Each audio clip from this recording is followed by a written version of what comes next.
Welcome back. It's Track Talk here on Sports Radio 810 WHB. Don't forget hour number 2 exclusively on RacinBoys. As soon as we go off the air here on Sports Radio 810, go over to our website, RacinBoys.com. Click on RacinBoys Live, and you'll be able to watch Kirk by himself in the studio, and you'll be able to listen to the broadcast as well. So hour number 2 coming up here at the top of the hour, exclusively again on the RacinBoys Broadcasting Network.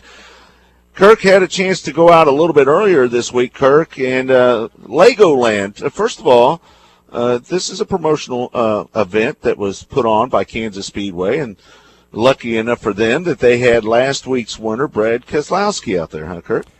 He was, and of course we all remember him winning the June race last year here at Kansas Speedway. Finished pretty well in the fall race too, so Kansas Speedway certainly one of his favorite racetracks. And he was in town, as you mentioned, Legoland, Discovery Center Miniland. That's a new kids attraction that's under construction. Will be open in early May down at Crown Center.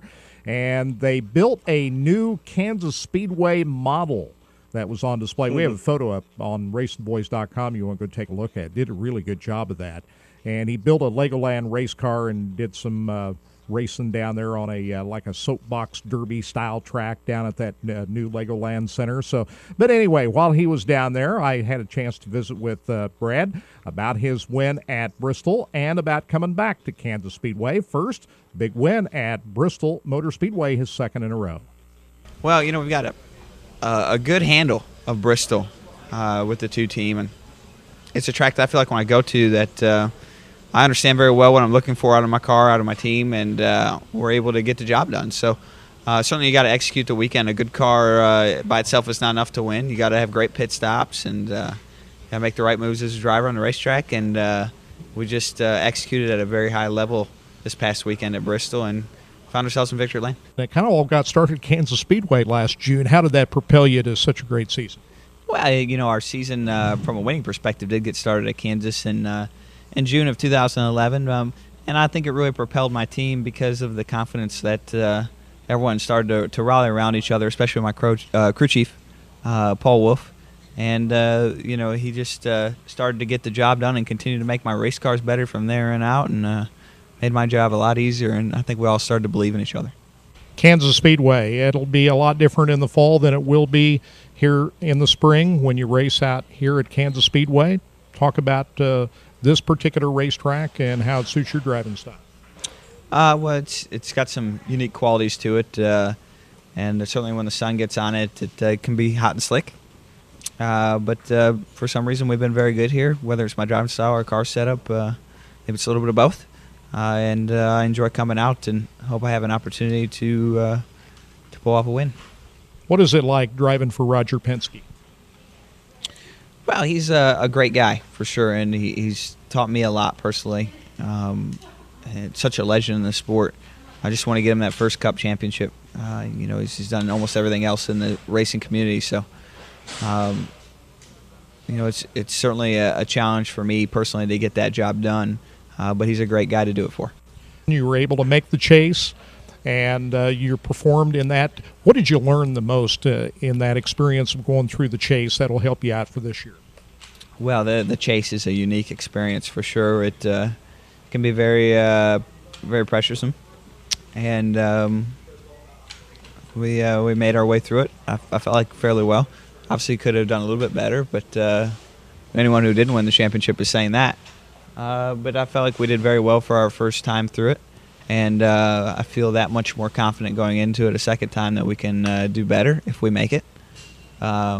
It looks like we have a great shot of doing that, so I'm very excited to see how the whole season plays out. We've got a lot of racing in front of us, and I very much look forward to it. Your thoughts about moving to Ford next year?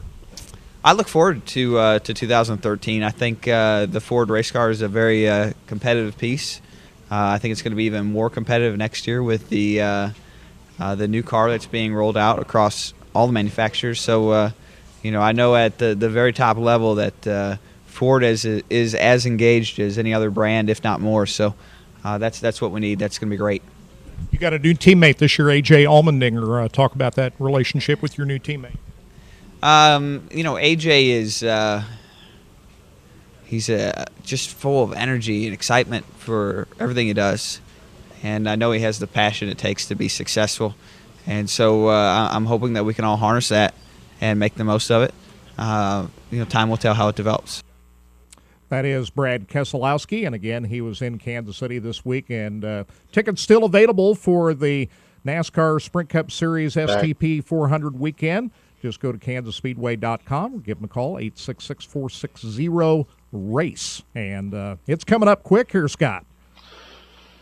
Yeah, I can't wait, Kirk. I'll be honest with you, this is going to be an exciting year for Kansas Speedway. I love the configuration and the banking that we have there. I think it leads for great racing, side-by-side action, top to bottom. I've said that 1,000 times.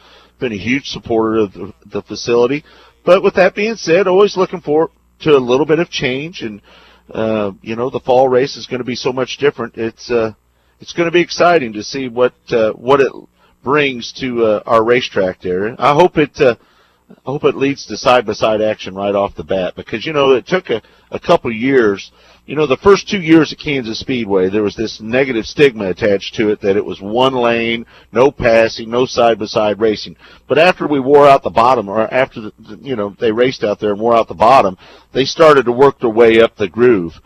And hopefully they'll get right to the second groove quickly with the new configuration, or the new banking, I should say, not configuration. And immediately after that race on April the 22nd, they're going to start work right away to get all that new construction work done. Pat Warren, the president of Kansas Speedway, said that the fire down at Daytona, Turn 3, where they have to do a repave job, some of the same people that are doing Kansas Speedway had to go back down to Daytona and do the repave job down there. He doesn't think that's going to put him behind back up here, but that kind of threw a little bit of monkey wrench into the construction plans a little bit.